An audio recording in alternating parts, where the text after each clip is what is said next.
Le 4 avril prochain, le Conseil de sécurité des Nations Unies va tenir une importante réunion à New York consacrée exclusivement à la situation qui prévaut à l'est de la RDC.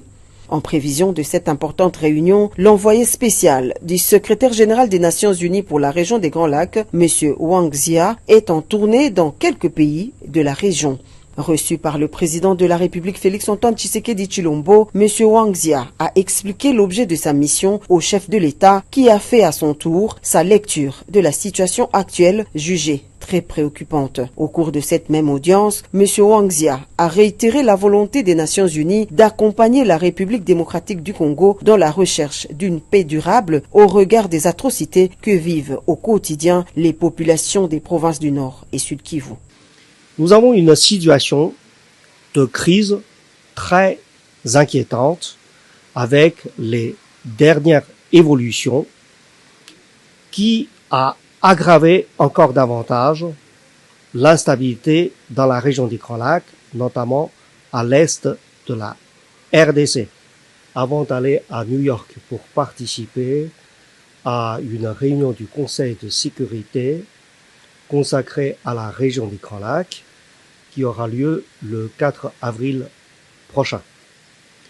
Une réunion qui va parler de cette situation de crise dans la RDC, de l'application de la résolution 2773 et aussi pour parler de la recherche d'une solution globale, durable, pour assurer la paix et la sécurité dans la région des Grands Lacs. Pour le haut fonctionnaire des Nations Unies, l'enjeu immédiat consiste à relever le défi de la désescalade sécuritaire occasionnée par la coalition AFC M23 parrainée par le Rwanda. C'est une occasion importante pour contribuer à la désescalade des tensions actuelles et après parler des dossiers plus globaux, plus substantiels. Aujourd'hui, il y a cette résolution 2773.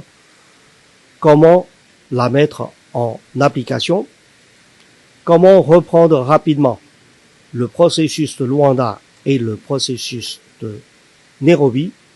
Et c'est là l'enjeu immédiat à relever pour désescalader la tension et après mieux gérer les enjeux à moyen et à long terme. Par ailleurs, l'envoyé spécial du secrétaire général des Nations Unies pour la région des Grands Lacs s'engage à poursuivre ses bons offices et à soutenir les deux processus de paix en cours, celui de Luanda et de Nairobi.